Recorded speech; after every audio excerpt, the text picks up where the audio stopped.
All right, guys, so we're gonna get started.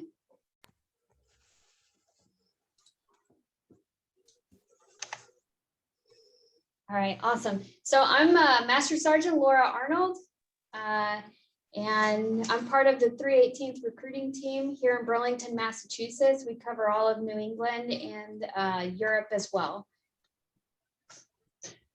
And I'm Master Sergeant Branham, also here to support you guys.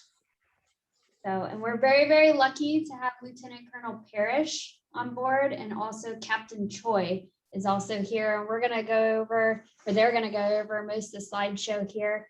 And we're going to have a spot for questions on the, one of the last slides. But in the meantime, I think if you guys have questions, it's more of an open forum to kind of go through.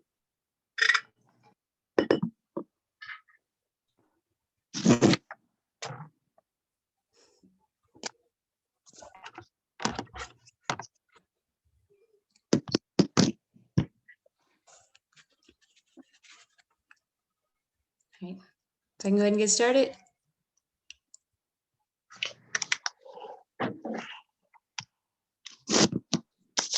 Yes, ma'am, whenever you're ready.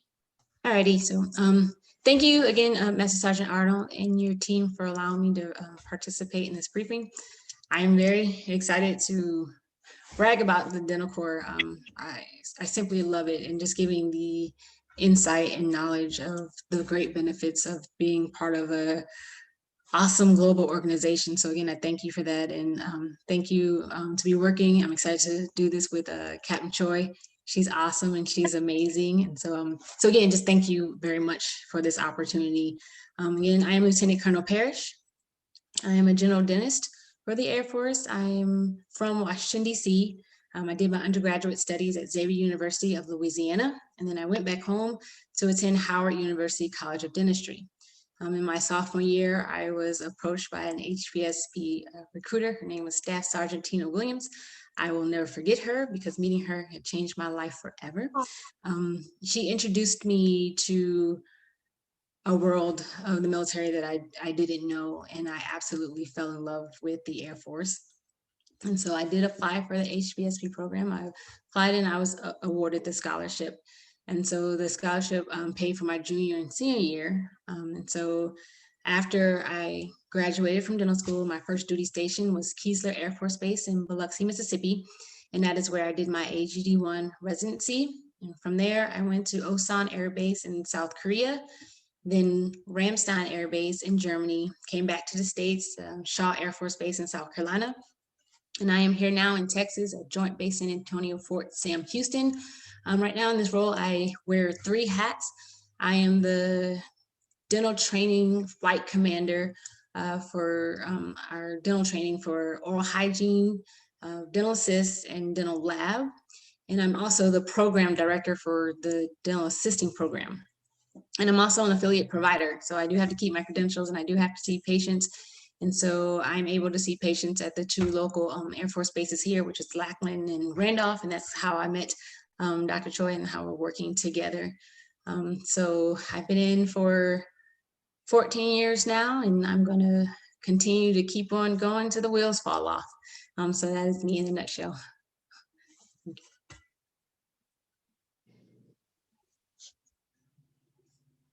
All right, I think I can go next. So thank you, thank you, Lieutenant Colonel Parrish, for introducing me. Thank you, Master Sergeant Arnold, for inviting me to this presentation. I'm very excited to share about my experience as well. So as Lieutenant Colonel Parrish kind of mentioned, I don't have as much experience with the Air Force. I've only been in for about 3 to 4 years, but I'm excited to share my experience with you guys. So I was born in Hong Kong originally, and then I grew up mostly in Washington State. I went to university in Indiana at the University of Notre Dame. Then I went to dental school at Harvard and Boston. After dental school, I joined the Air Force with the HPSP program. Kind of like Lieutenant Colonel Parrish, I actually signed up for the HPSP program my senior year of undergraduate, right before I joined my dental school. And so I was on a 4-year HPSP scholarship. And so they paid for my dental school education. And then afterwards, I graduated and I did my 1-year AEGD at Eglin Air Force Base in Destin, Florida, where it was beautiful. And then after I finished my AEGD, my advanced education in general dentistry, I went to Osan Air Force Base in Korea for a year. When I went over there, it was a lot of fun. We can talk more about it as we go on with this presentation. But at the very right, you can see a picture of me and my husband now. When I was over there, we got to travel a lot, went to Japan, went to Thailand. And so that was a picture of us in Tokyo.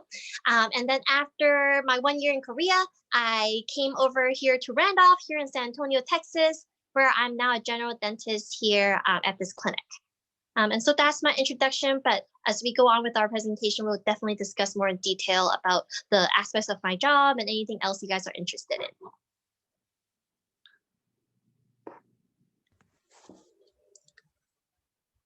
So our brief overview is going to just going to kind of give you a chance to understand what the Dental Corp is, what we do, what is, what's our mission and what makes us so great, and talk about the education programs that it provides, the opportunity for a session, because there are times when we do need to take or need people that are just direct from civilian practices into the military, and then how to apply for the HPSP program.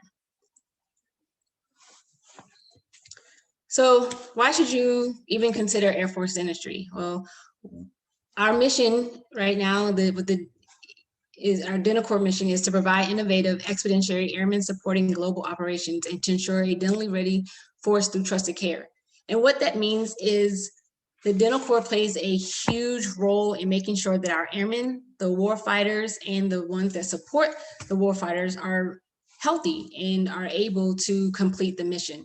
So there's like our pilots, security forces, and our infantrymen. When we take them downrange, we want to make sure that they are mentally fit. And if you're not healthy, and if you have a tooth pain, I don't know how many of you guys had tooth pain before. I know I have, and it's not fun. And so we don't want them going downrange to be thinking about tooth pain. And also when we have the opportunity to do humanitarian missions, we're going down there to help others. And so therefore we need to make sure that we are physically fit. And with trusted care, we want to make sure that every patient that sees us knows that they are getting the highest reliability care from us, and that we're going to do everything that we can to give them the best care. The Air Force has core values, and it's integrity first, service before self, excellence in all we do. And we make sure that we apply that to not just work, but in our personal lives, but definitely when we're with our patients. We want to be able to give them the best care because we want them to be able to trust us. Next slide. Next slide again. And so one of the great opportunities about being in the Dental Corps, in which I was very impressed with when I came in, was the group practice setting. Especially within our larger facilities, you're able to work with all specialists. And just to give you an example, when I was stationed in Ramstein, I had a patient that came in. He was playing baseball, got hit in the face with the bat, and when he came in, his teeth were kind of just everywhere, and we're looking like, oh man, what are we going to do? But it was nice being able to pull the endodontist in and pull the oral surgeon in, and we're working together right then and there, trying to do the best we can to salvage some teeth or help with the prognosis. And so you don't get that all the time, because usually on the outside you got to do referrals, and you got a lot of paperwork, and so people can get lost in the sauce, and then you got to worry about the money aspect and the insurance aspect. And so here it's just grabbing your counterpart down the hall. And if you have those questions, you could have a difficult case with some things. It's no problem. Just go down and say, hey, I have an issue with this, or I have a concern with this. Can you look at this? And to be able to get that right now support is phenomenal. And so even overseas, there's all specialty is overseas. And so it's a great deal to be able to help with our active duty personnel and their families. And so again, the Air Force prides themselves on being number one in all that we do, and being excellent in all that we do. And so giving that care and providing the jobs. And so even overseas, we're giving, we have spouses that have the opportunity, or even dependents that have the opportunity to work as American Red Cross dental assistants. And so helping to help with our manning. We have incentive pay, retention bonus, our board certification pay, accession bonus pay. And we'll kind of go more into that in the money aspect, but it is definitely an awesome place to work. Next slide. So with our patient population, just know you will always have patients. You will never have to worry about not having a patient. You will always have patients. And so with our larger facilities, mainly our training facilities, we're able to see retirees and their dependents. With the smaller bases, we're definitely seeing active duty. We will see members for emergencies, which sometimes is great for them, because a lot of times if they have an emergency and they're trying to get a hold of their provider on a Friday night and they can't get a hold of their provider, we're here to take care of them. Our doors are open for them. So you don't have to worry about paying for advertisement or getting referrals to have patients. You will have patients. And so also the ability to provide total care. And so one of the things that was dear to me and very important to me is being able to treat patients without having to worry about whether they can afford it or not. And I have just an example that kind of hits home for me, because I just lost my best friend. My best friend passed away on Sunday, and that my best friend had diabetes, and it was juvenile diabetes, and he had a very hard time controlling his diabetes. And I just remember one time when I was in dental school, he expressed concern that he had to have 4 molars taken out and they had to be surgically removed, and he did not have the money to pay for it. So back then we didn't have great jobs then. We just finished college. I'm in dental school, and I'm like, well, what can you do? What if you can't pay for it? How are you going to get these teeth out? And we all know, if you have diabetes, having infections can really be astronomical as far as your health decline. And so thankfully, because I was in dental school and, got him in, I got him in with one of the oral surgeons because, the cost is cheaper. But what if I wasn't there? What if they couldn't get in? Like, what would happen? And so I'm thankful that I don't have to worry about the money aspect, right? Like I said, we're going to always have patients, and we will be able to treat them whatever it is they need. And we're like, you're here, we're going to help. You're going to make it work. And we even have the opportunity to go as far as, we like to call it herodontics. We're like, hey, let's try this. If this doesn't work, then okay, we can try this. If this doesn't work, then we can try this. Like, we have that flexibility, we have that time. And so we owe it to our patients to give them the best care possible, and not always just be money driven or, about the insurance. Can the insurance pay for it? So for me, that is phenomenal. It's kind of one of the reasons why I am staying in the military, because I can just treat my patients without reservations. Next slide. Quality colleagues. We have the best dentist in the Air Force, and we truly do work as a team. It is a team effort. It's a team dynamic. No matter if it's a clinic where there's only 4 dentists or you have 30 dentists, we work together. We're always learning. There's always opportunities to learn. Even when I'm at Randolph, and we're bouncing ideas off each other, and we're learning from each other. You don't always get that in other places. And so again, we all have the same mission and all the same mindset, to be the best providers that we can be, to provide the best care, and to help each other, and to foster the collaboration and the mentoring. And so I get a lot of mentoring every day. And it's good to be kind of on the, I'm kind of on the older side and being more seasoned, but being able to give back and being able to mentor the junior providers. Next slide. And so like Dr. Choi was saying, the travel opportunities, amazing. I am still at awe about all the places that I've been able to see since I've been in the military. I was already travel travel geek. I love traveling. Like that was my thing even before I joined the Air Force. And so when I actually had the opportunity to be able to see things that I would have never thought. I mean, when I was a child, I always wanted to go to Australia, didn't know how I was going to get there. And so when I was stationed at Osan for my 31st birthday, I treated myself to a week in Australia. And I was able to go to Japan and to Thailand and to China. And the thing is, we get paid vacation. So I didn't have to worry about if I'm going to, I'm not treating patients today because, I'm on leave. But I'm still getting paid. The 1st and the 15th, we're always getting a check. It never changes. And so when I went to Germany, I was able to travel to 16 different countries. So when you're thinking, you hear like France, and to some people, like France just seems such a far away place, and it's a lot of planning. But I got to the point where I was like, oh, France, we go to Paris, and we go to Paris like almost every weekend. Like, you want to go to lunch? Hey, let's go to Paris this weekend.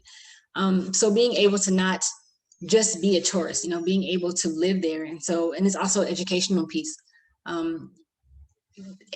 America's awesome. America is great, but this world is huge, and to learn so much and to learn different cultures and to learn even how people view us. And so it was just kind of great to be an ambassador for the United States, and being able to connect with those that I never thought that I'd be able to connect with is phenomenal. And I can tell you, if you do come in and come in the Air Force and you're going overseas, a lot of times what you'll see on the computer is patient schedule and what country am I going to over the weekend. So that's phenomenal, and that's one of the benefits. And again, just being able to have that afforded to us. And again, you're not having to worry about who's going to take care of your practice, who's going to take care of your patients, because it's going to get done.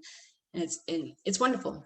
And even with that, and we'll talk a little more about, humanitarian missions and deploying. And so even being able to help those in third world countries that, do not have the access to dental care, and you being able to be there and to treat them and to just see their smiles and just to say thank you. You did one filling, and to us it's like, oh, it's just one filling. Hey, no big deal. But for them, they walked 3 hours and stood in a line for another 3 hours just to get that one filling, and they're just so excited and grateful. And it's like you can't take that experience away, and it's just wonderful. And it just kind of opens your eyes a lot in how we treat people, and how it gives you motivation to do more.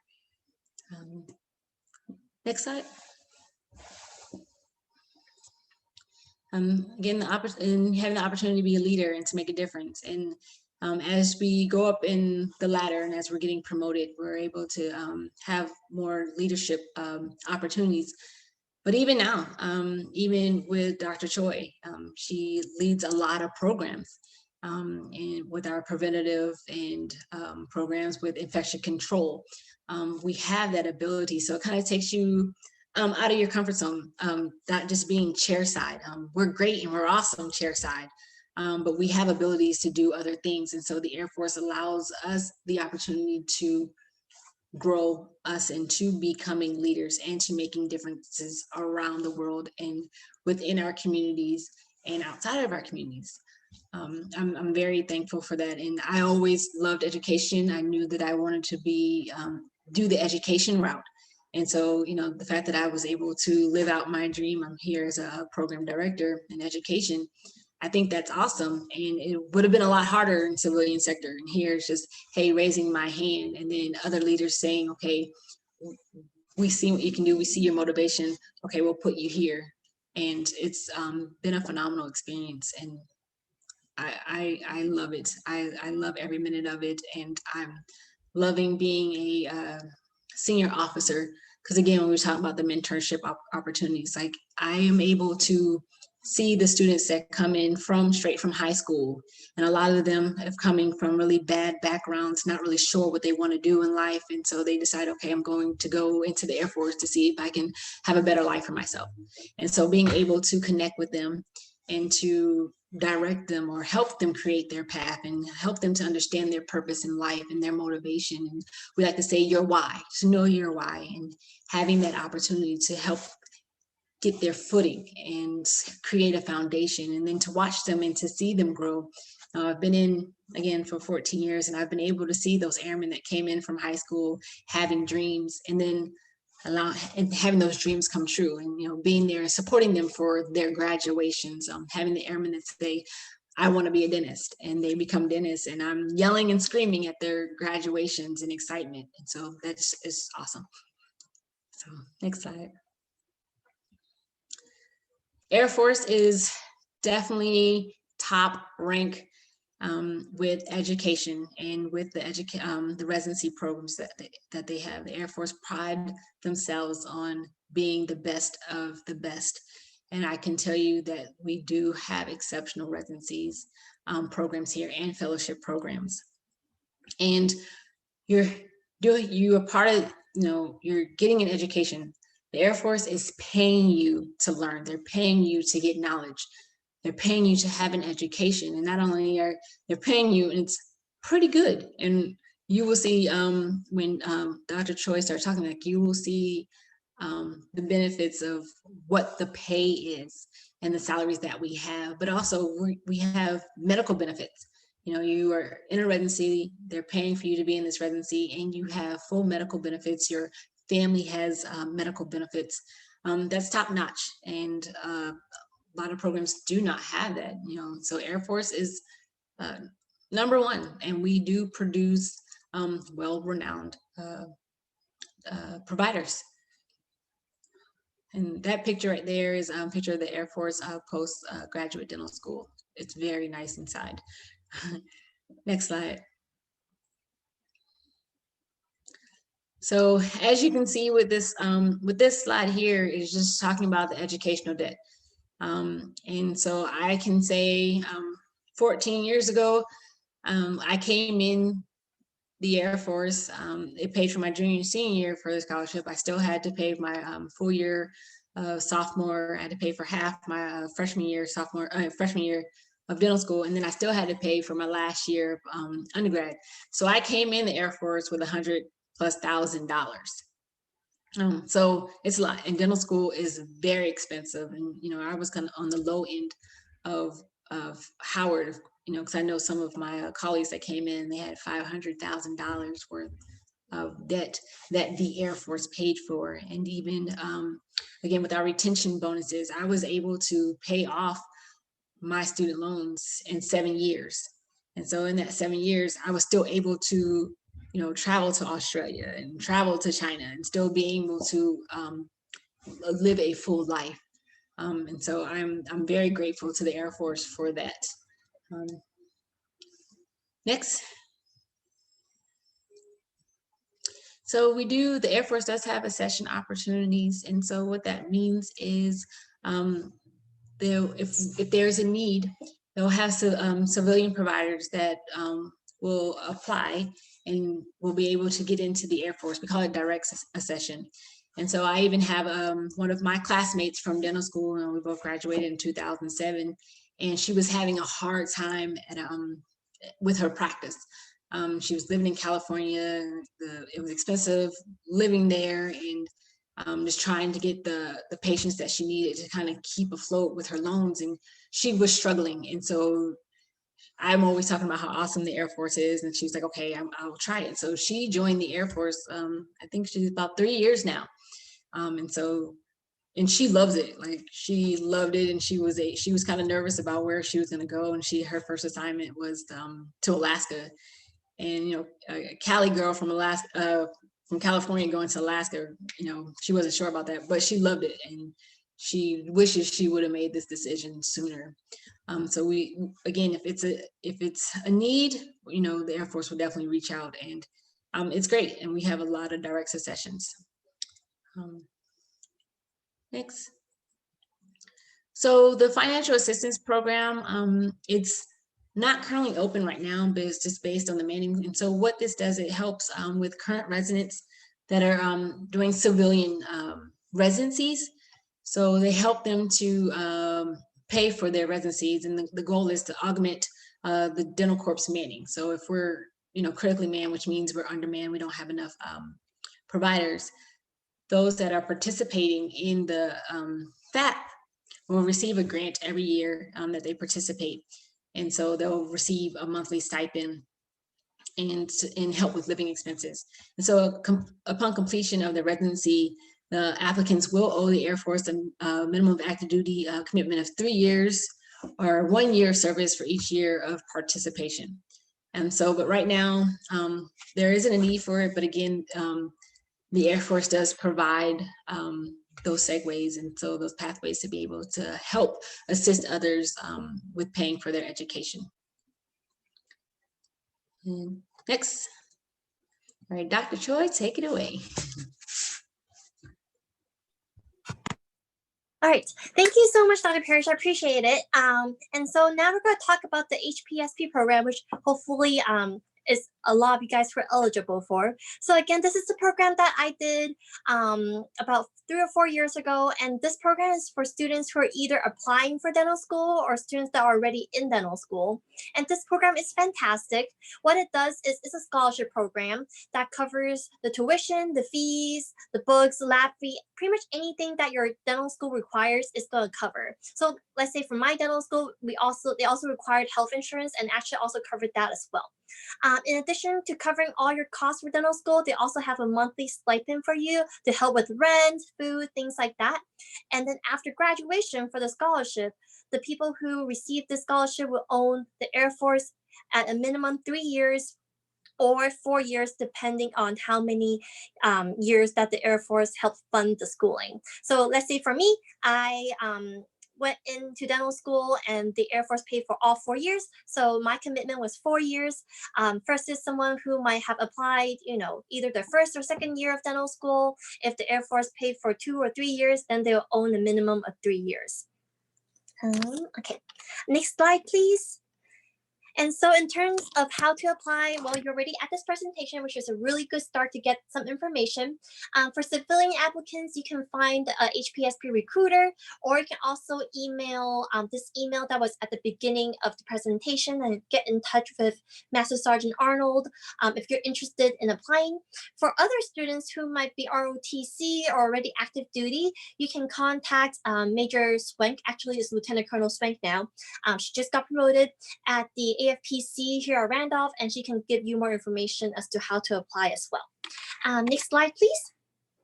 So for the applicants to be eligible, they should either be accepted or enrolled in dental school. The applicants must also be U.S. citizens. They must be physically qualified for commissioning as an Air Force officer, and the recommended age is that they graduate dental school by the age of 39. So if dental school is 4 years and you are thinking of applying for the 4-year scholarship, so you want to be about 35 by the time that you apply. Again, that's a recommendation. If you're a little bit older, we still recommend that if you're interested, definitely reach out to the recruiting office. In terms of the eligibility of being accepted or being enrolled in a dental school, so for the people who are interested in the 4-year scholarship, we'll talk a little bit more about the timeline in the future slides, but we actually recommend you reach out to your recruiter probably by the end of 3rd year of undergrad, maybe the beginning of 4th year of undergrad at the latest, just because the application process does take a little while. All right. Again, we talked about the benefits of the program, but it includes full tuition and any required fees by the dental school, regardless of the location or how much it costs. So for myself, sorry, next slide, my bad. And so for myself, my dental school was pretty expensive. I'm thinking anywhere from $90K to $100K a year. And so having this program support me throughout dental school and not having to worry about loans or how I'm going to pay my next tuition bill was really, really nice. In addition to that, you also get the stipend that we talked about. The stipend annually is about $30,000, and I lived in Boston, so rent was pretty expensive, but it was still able to cover all of my rent. I still had money for food, and so when I graduated dental school, I actually didn't have much loans, and so I kind of went into the Air Force kind of debt-free, which was really, really nice because then you don't have to worry about anything except for your education while you're in school and then treating patients when you come out. Other things that are covered are also books and then the lab fees. They also cover loops. So pretty much anything that is required for you for your education, they will cover. In terms of the salary, the split up, for about 10 and a half months a year, you get 2,400, about 2,400 a month. And then there is also a part of the year, about a month and a half, that you receive officers pay, which is a little bump in your monthly earnings, probably around 3,000, 3,500 a month. During those 45 days, you're remaining in school, or if it's the summertime, you're either doing research with your school or other extracurricular activities. So those 45 days, is not like there's any requirements from the Air Force that you have to fulfill. It's just they bumped up your salary a little bit during those 45 days. Next slide, please. And so during your time in dental school, like we mentioned before, learning is really your first priority. So there is no other requirements. You don't have to, do Air Force training or go to Air Force Base or anything like that during your time in dental school. The Air Force really wants you to focus on your education so you can become the best dentist you can be. And then after you finish dental school and after you graduate, most students attend the commissioned officer training, where you really learn your first steps into what it means to be an Air Force officer. And this training is held at Montgomery, Alabama. This is about a 5-week training.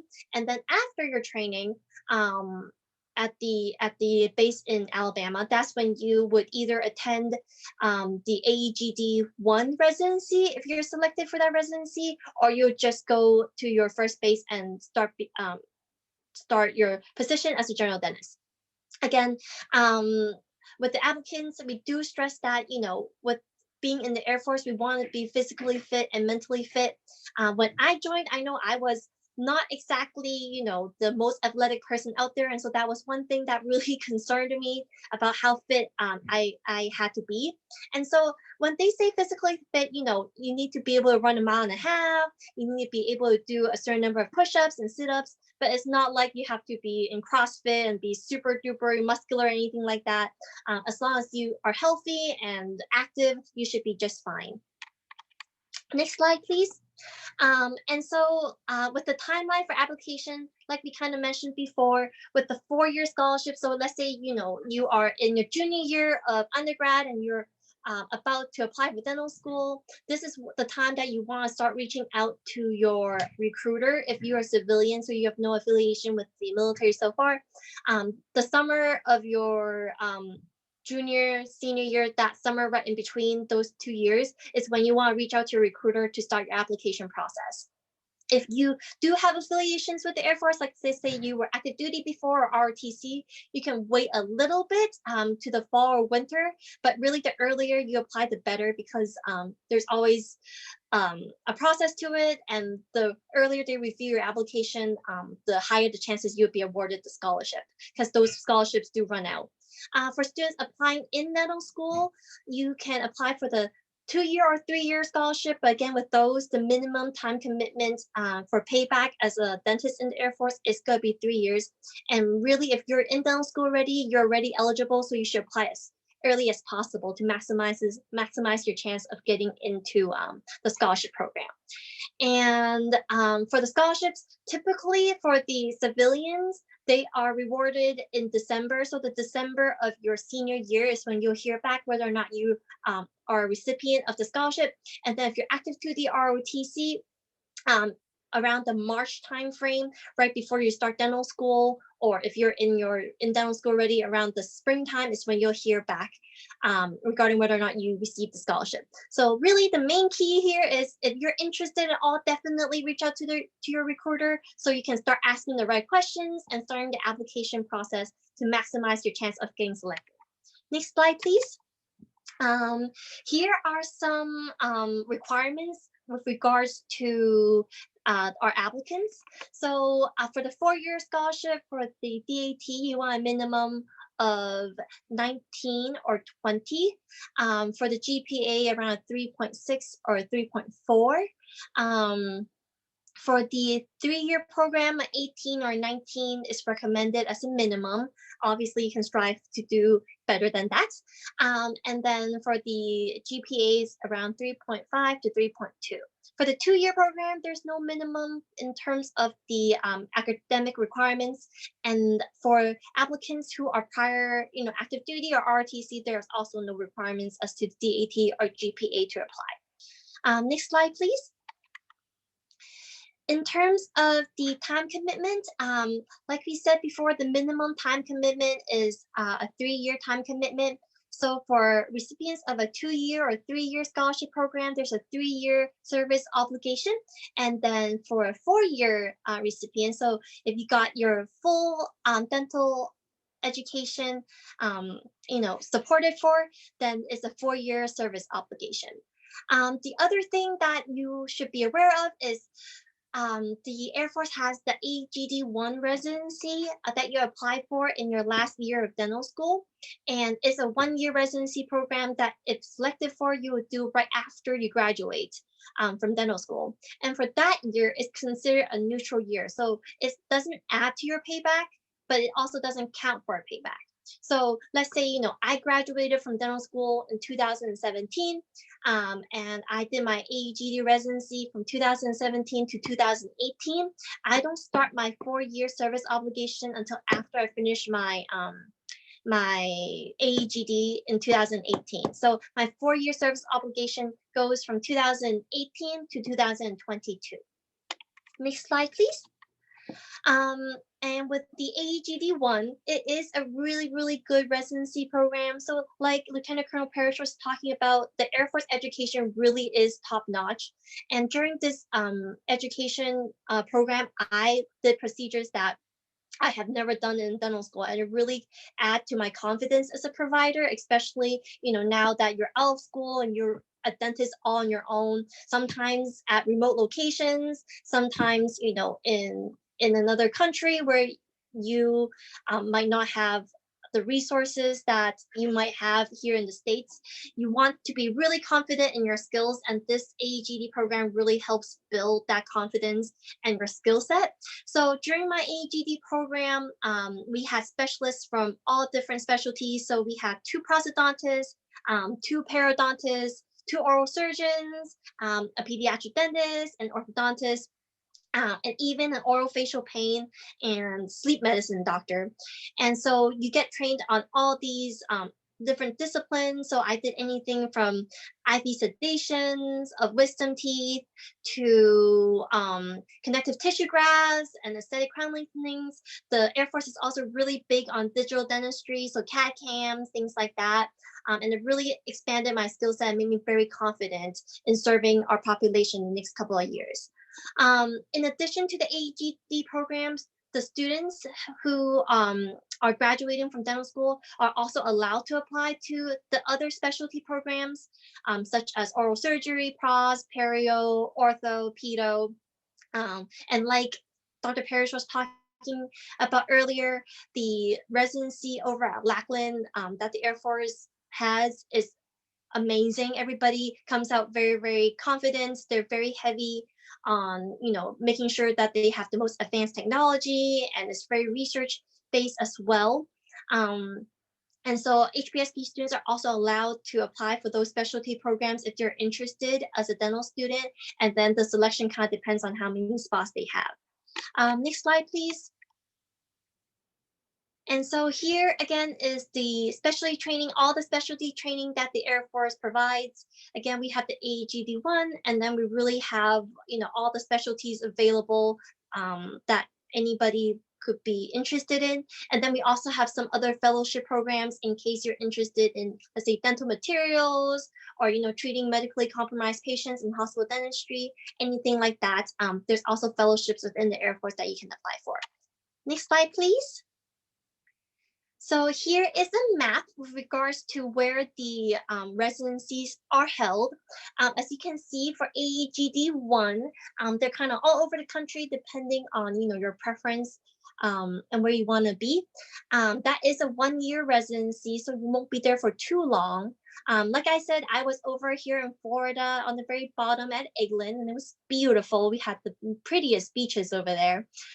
But then there's also all the other places And each of them has all the specialists and all the instructors that you could hope for.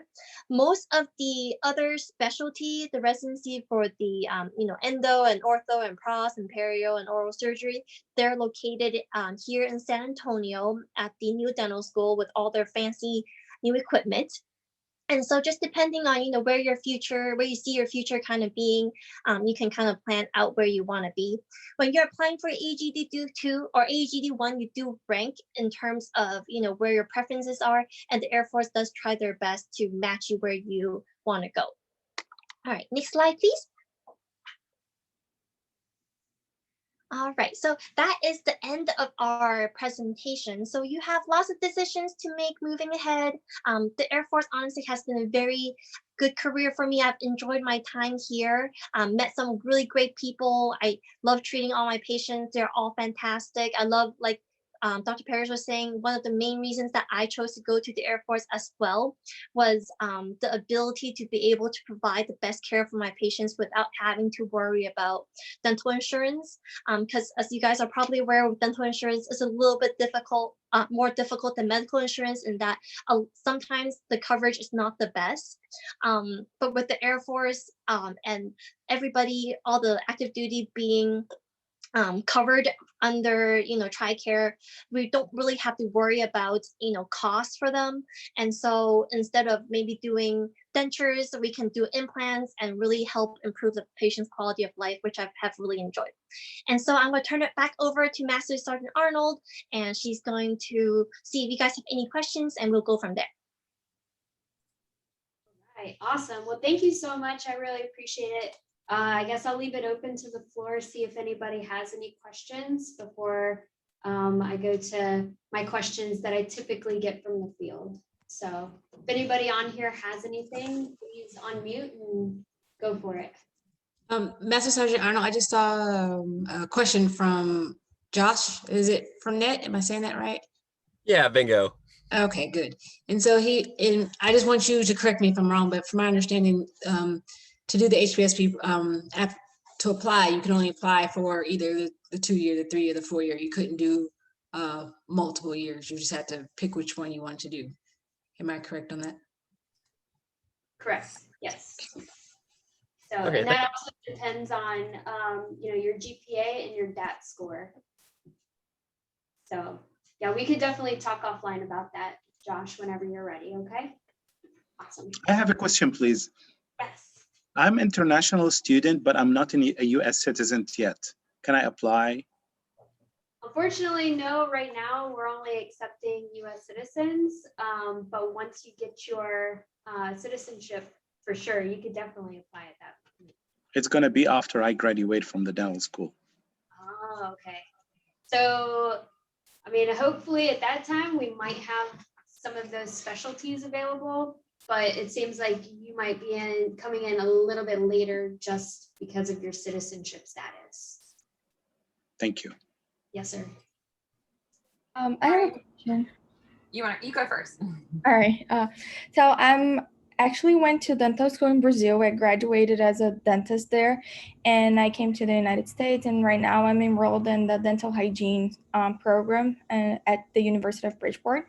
So my question is, should I wait to graduate from the dental hygiene program, or is that something that I can apply right now?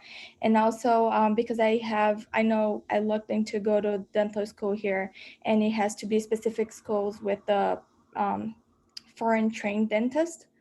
So would that still work? And would I have to wait to graduate from dental hygiene, or no? So, go ahead, ma'am. Go ahead, ma'am. No, you good, ma'am. Go ahead, you're fine. I was gonna say you should finish, if you're in hygiene, finish hygiene. Okay, finish getting you started it, finish it. It will not hurt. It will actually help you, and it'll benefit you when you are applying, because you do have the experience and the background, so that it will definitely help you for the application portion. But again, as far as you still, being, are you a U.S. citizen? Now you are, right? Yeah. And so you can apply. You would have to, do the same application as everyone else for applying for the HPSP once you get into dental school. Okay. All Can right, I thank have a comment, please? I understand from your speech that the person should be accepted in a dental school first, because a friend of mine, she's trying to get accepted in one of the dental school in America. So I in this can case, go ahead. So actually, if you're applying for the 4-year program, so let's say she's interested in the 4-year program that covers all of dental school, she doesn't necessarily have to wait until she's accepted to apply. So what I did was I applied before I got accepted. And then after I got accepted, I submitted to the Air Force my acceptance letter, and then they can select you at that point. So we do recommend she applies before she's actually selected, because if she waits until after she is selected, then it's too late. So if she's interested in the 4-year, you want to apply 6 months before the notification for the selection of dental school comes out. So, you know, probably that summer while she's applying dental school, that's when she wants to apply. And then once you get selected for dental school, that's when the Air Force finishes your application and says, this person is eligible now, like they can be selected, if that makes sense. It doesn't matter if she's also international student. Oh, that's Master Sergeant Arnold. That's your question. So she's an international student. She's a U.S. American citizen, and she's trying to get into one of the dental school to get certified to practice in the States. Can she apply? Yes. Or she still need to wait till she get accepted in one of the dental schools? She can apply. She just has to provide her transcripts, and we would have to run those through a program. It's called NACES. It's just a national check for accreditation, just to make sure that her undergrad qualifies for the dental school. But if she's already applying and getting accepted or going to get accepted, then she should be able to get into the program as well. Okay, thank you very much. Thank you. So I had 2 quick questions. First of them being about how many people get accepted for like the 3-year program for the HPSP? How many people? Really, it just depends on how many contracts we have available. So this year we're looking at probably around, I would say, 80. So like Captain Choi was saying, the sooner the better. So start applying now, and don't wait. The longer you wait, the more people. It's first come, first serve. So more people are going to get picked up on those scholarships. Right. Okay. And then I guess my second. Oh, sorry. Go for it. Oh, I was just going to ask. So for like the options to like where to live, because there are a lot of bases. How often do people get moved around, and like how often are people able to go on like mission trips and like travel, I guess, like while they're at different bases? So typically for dental providers, it's anywhere from 3 to 4 years. You definitely have to have, they call it a 2-year minimum.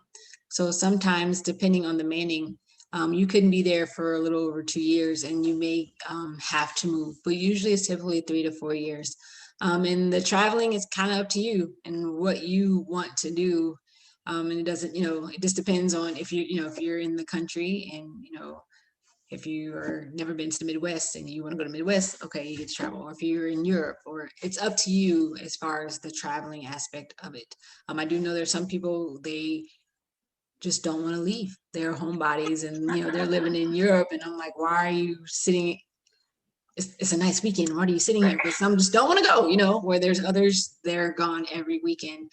And as far as the humanitarian missions, we have bands, and they're called deployment bands. And so it's kind of a rotation. So even though you're in a deployment band, you're not necessarily deploying. It's just if something comes up and if you have to, then you have these bands. And so within those bands, sometimes they'll have humanitarian missions. It also is based off needs. So, if there's a crisis that happened and there's a need or a dental need, then you can get selected. And so sometimes, I was very fortunate. I was just happy I got picked. People were like, we think you would be good for this. And so we want you on this humanitarian mission. Great. And then there are others, they will go and ask like, okay, is there anything there, or is there any positions like, okay, with Captain Choi, she did a humanitarian mission in Georgia. And so if you can, if you can talk about that, because that's stateside, but that happens in different states. Yeah, so during my AAGD one, they had a humanitarian trip in Georgia, where kind of like what Dr. Purr was saying, we were there for maybe or so, and it was both an experience that was beneficial for the community because we were able to provide the dental care to them, but it was also a training in terms of the Air Force on like if we can set up a remote area to perform dental care in case we need it for the mission. And so it was really great. We went over there, we were treating patients from 7 to 4, did lots of extractions, lots of fillings, things like that. And then after we're done, we got to walk around the community, kind of see the area. So it was really, really nice. So a lot of it kind of depends on, what the Air Force is looking for. Sometimes these missions are purely just kind of help the community. Sometimes it's because of training, but it just kind of depends year to year. I know in terms of locations, they can be anywhere. I know there was the one this year that was supposedly in Hawaii that everybody was trying to volunteer for. And so it kind of depends on where the missions are every year, what's available. But you can always tell your supervisors that you're interested, and they'll put your name up, and then you just kind of see whether or not you're needed there. Okay, thank you. You're welcome. Oh, can I ask something in terms of the application? So like we're saying, applying is really, really good. Applying early is really, really good, because the other thing that I think was important for me when I was applying was that when you're selected, you don't even if you're selected for a scholarship, you can still make that decision at that point whether or not you want to accept it. Just so they select you doesn't mean that you have to take it. So applying early, if you're at all interested, and giving yourself that option to take it is really, really good, because then at that point, hopefully you know where you're going to dental school, have an idea of where your future is going. And so it never hurts to apply, and then once they are like, okay, you are a recipient, do you want it, they can make your final decision at that point. I have a question. Yeah, go ahead. So thank you for the introduction. So I'm an international student as well, and I'm already did my half year. I still need 2 years to graduate. So we already took out a loan for the first semester or 2 semesters. So is does that cover all the tuition that we already paid for, or how does that work? No, it doesn't cover what you've already paid for. It just covers for what you're applying for. So again, with my situation, the Air Force just paid only for my junior and senior year. But again, once you get in, we do have the Air Force does provide bonuses, and it's a lot of bonuses. And so that is how I was able to pay off my remaining student loans, or because of those bonuses. Okay, and what about, can you talk us more about the salaries after we finish school, or is that our salary for the whole 4 years after? You can. Yeah, so right after dental school, so again, during dental school, in addition to them covering your tuition from when you apply until the end of your dental school, you also get about $30,000 a year to kind of help cover for rent and food and things like that. And then after you graduate, if you choose to do your AAGD1, or if you become a general dentist in the Air Force, then you're paid as a captain, which is an 03.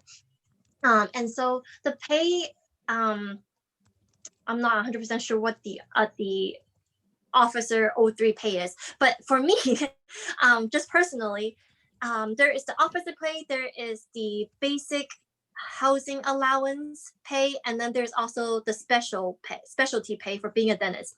So a lot of it depends on the location that you are in. So depending on, if you're in Seattle, which is a high cost of living, versus if you're in, San Antonio, where the cost of living is a little bit lower, your salary is going to fluctuate because the Air Force gives you a certain allowance to help you pay for housing. And so you're in Seattle, they're going to give you a bigger chunk of money to pay for rent or your mortgage, versus if you're in San Antonio, it might be just slightly lower. And then as a dentist, at least for right now, we also have a specialty pay that's about $20,000 a year. So everything added together, also dependent on your location. Right now, I would say that I probably make anywhere from 85 to 100K depending on the location.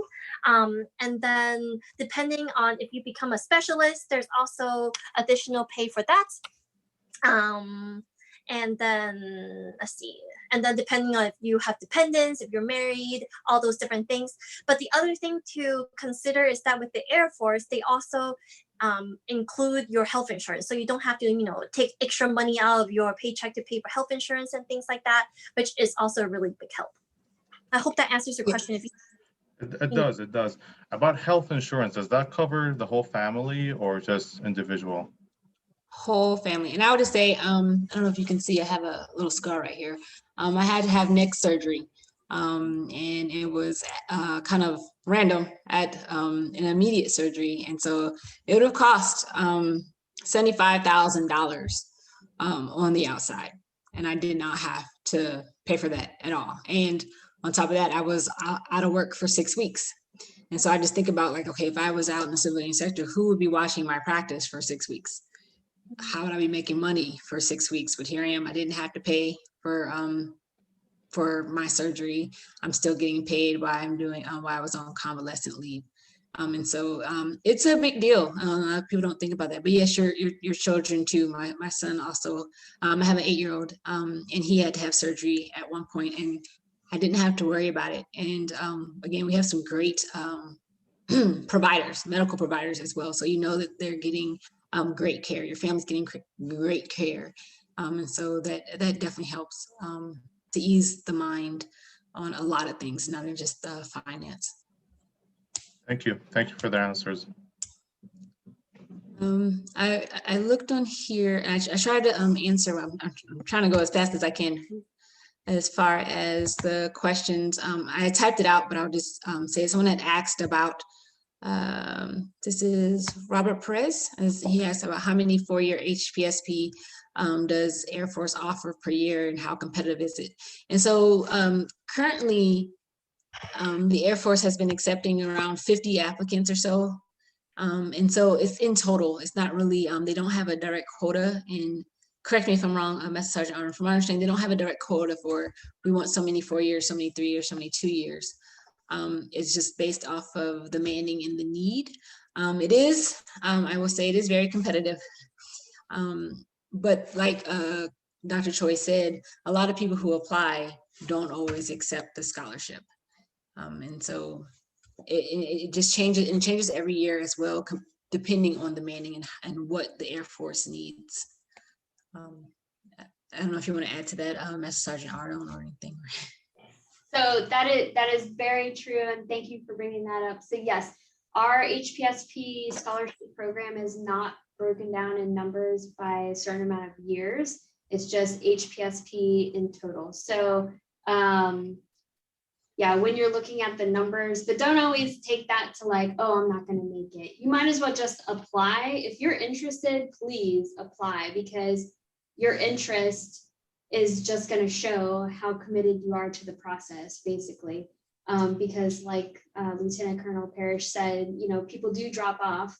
So even if you don't make it into, the select round, you could possibly be put into like an alternate status, which will give you an opportunity to, still, as long as you're hanging in there till the end of the year, you never know what's going to happen. And it could be a wild ride, but as long as you're committed to the process, we're definitely in recruiting service, committed to helping you make it across. Yeah, so thank you for that.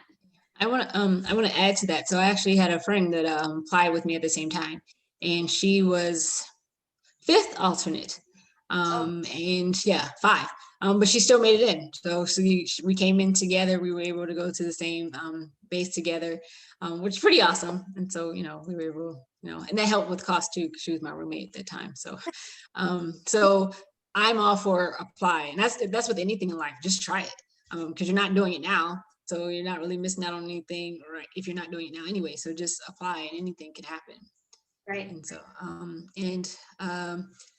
as far as HPSP contract set aside for prior service members, yes. And so just like I tell my students who I'm encouraging who are interested in becoming dentists, I tell them we have those slots, use them. A lot of times it does not get used by our prior service. And it's like, we want to keep our family. You know, we want, you're in the family already.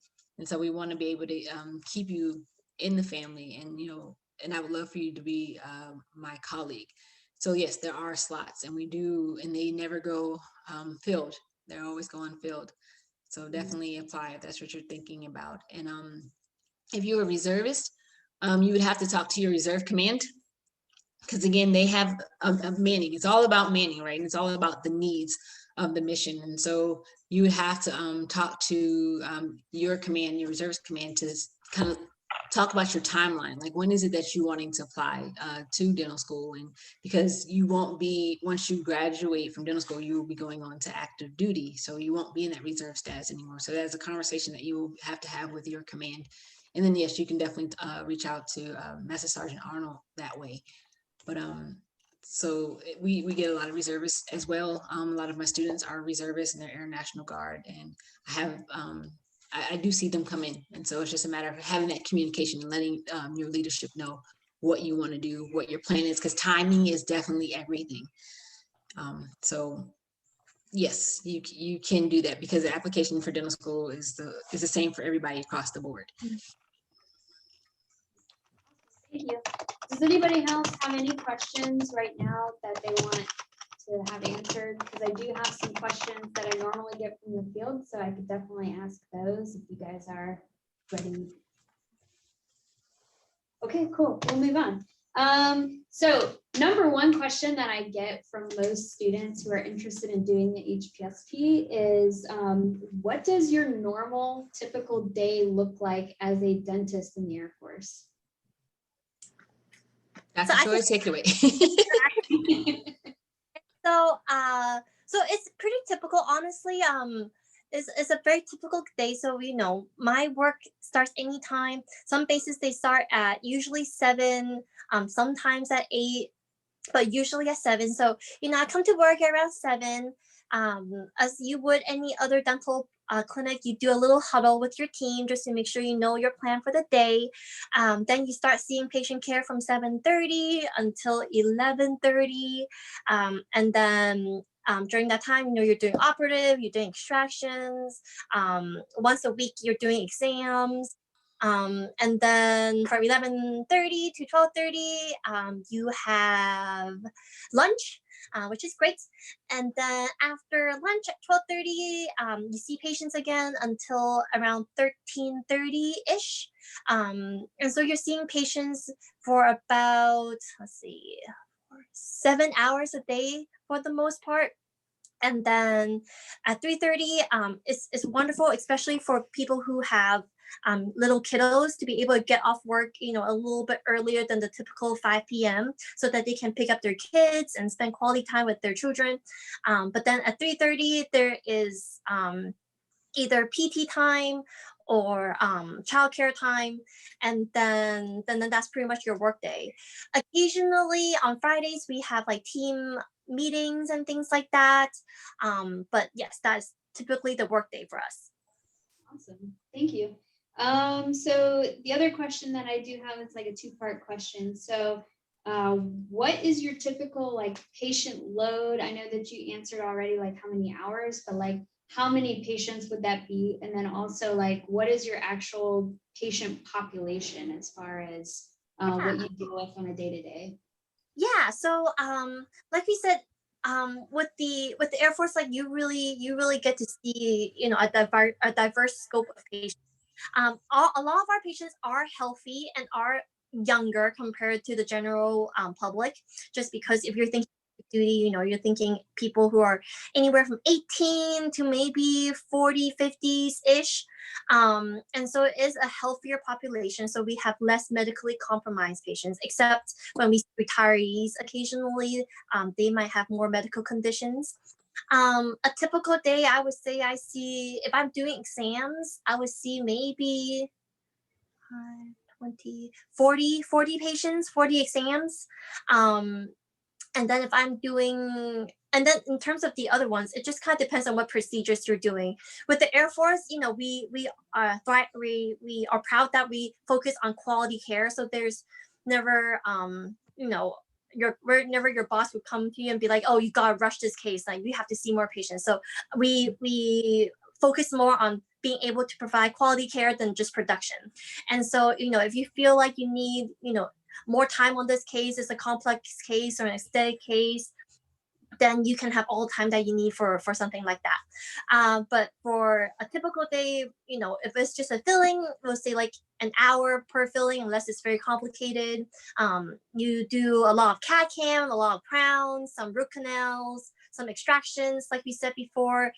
Most of us are IV sedation credentialed, so you can do IV sedation for wisdom teeth extractions.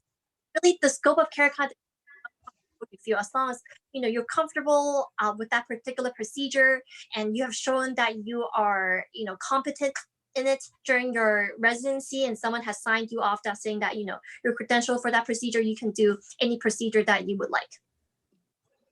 Awesome.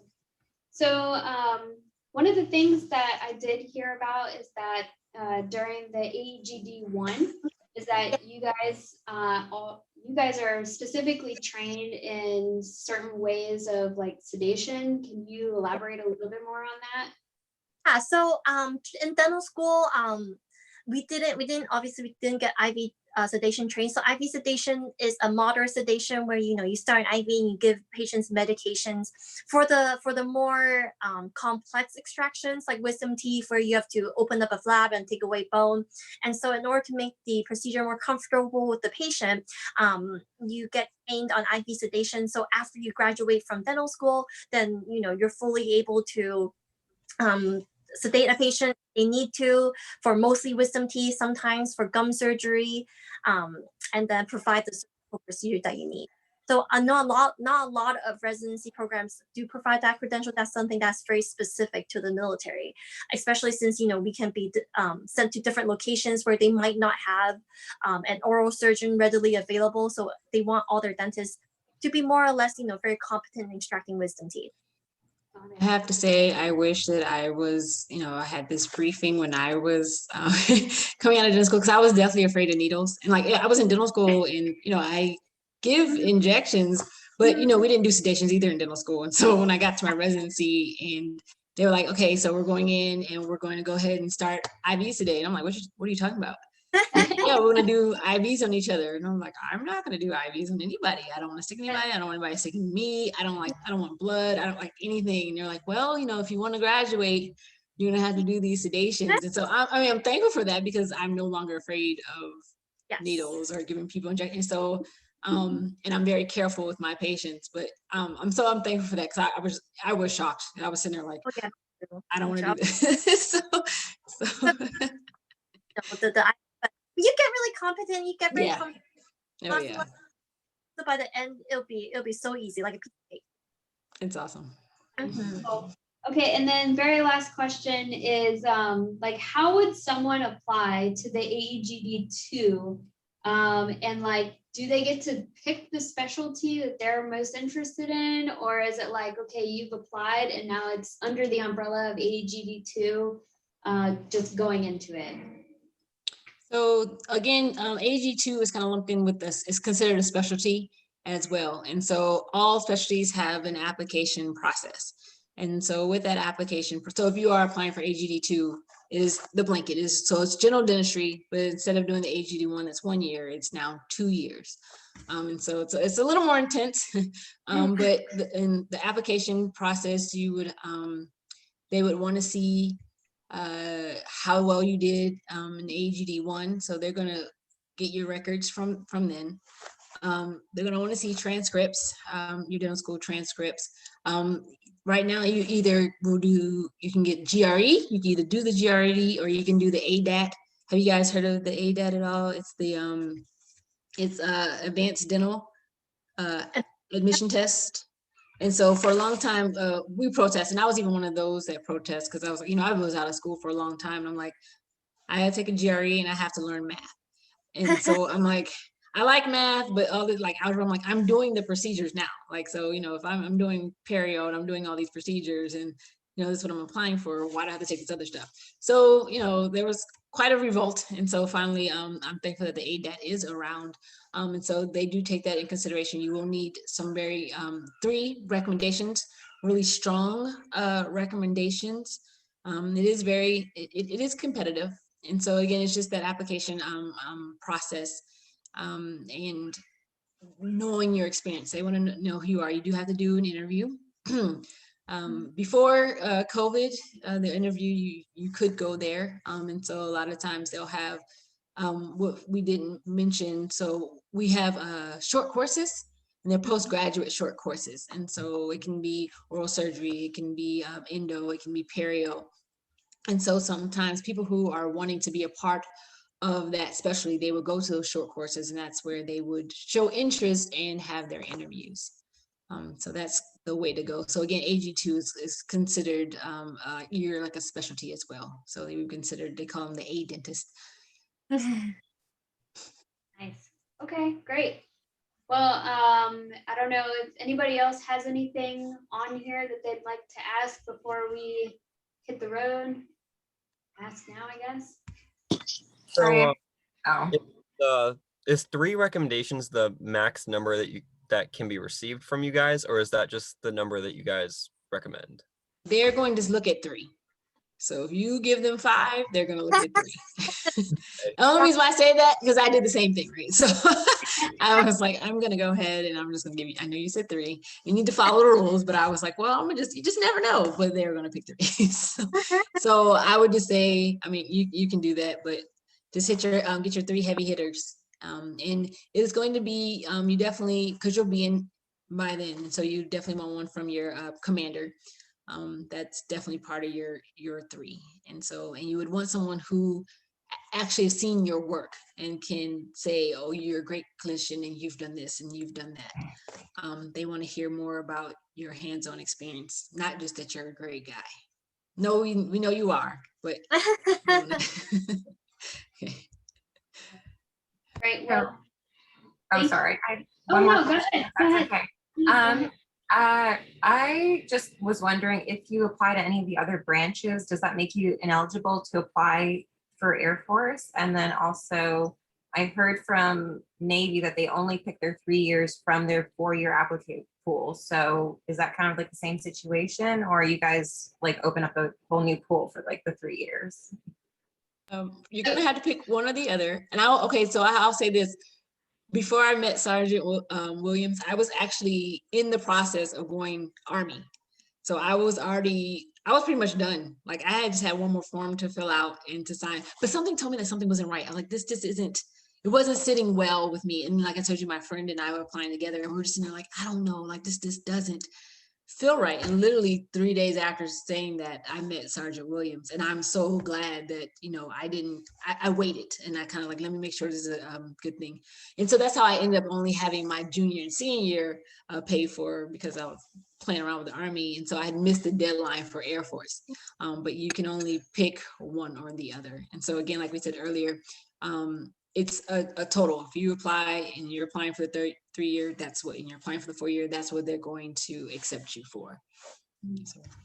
So when I applied, I also kind of did what Colonel or Lieutenant Colonel Parrish did. I did apply to the Army first, and then later on I was like, oh, something still doesn't feel right, and then I applied to the Air Force. So I applied for both, and then once I got accepted in those schools, then I got my my acceptance into both the Army and the Air Force, and then that's when I chose which one to go with.